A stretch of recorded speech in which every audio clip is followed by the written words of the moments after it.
আজকে ফিজিক্স ডিপার্টমেন্টের সামনে এডওয়ার্ড কলেজে যে বজ্রপাতের মধ্যে দিয়ে আমাদের একটা পুরাতন মেহগনি গাছ মাঝখান থেকে চিরে মানে দুই ভাগ হয়ে গিয়েছে, এটা আমার দেখা একটা বড় ঘটনা।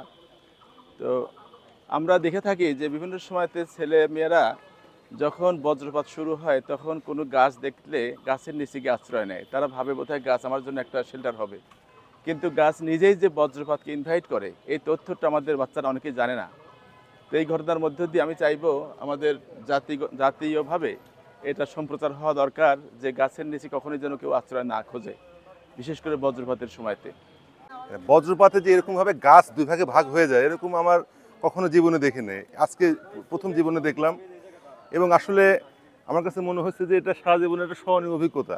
এখানে যারা ছিলেন তারা যে বেঁচে গেছেন তাদের মিলাদ পাওয়ানো উচিত আমি মনে করি। বজ্রপাতে যে মানুষ মারা যায়, আল্লাহ তাদের বাঁচাইছে, গাছের উপর দিয়ে গেছে, এটাই আমার মানে জীবনে প্রথম এই এডওয়ার্ড কলেজের মধ্যে দেখলাম। অনেক মানুষ মারা গেছে বজ্রপাতে এরকম। বারান্দাতেই ছিলাম, এরকম শব্দ হলো, তারপরে যে আমরা দৌড় মারে শব্দ পাই, যে দৌড় মারে আমরা পালাইছি। আমরা যে কি বাঁচা পাইতেছি সেটাই সে আল্লাহ জানে।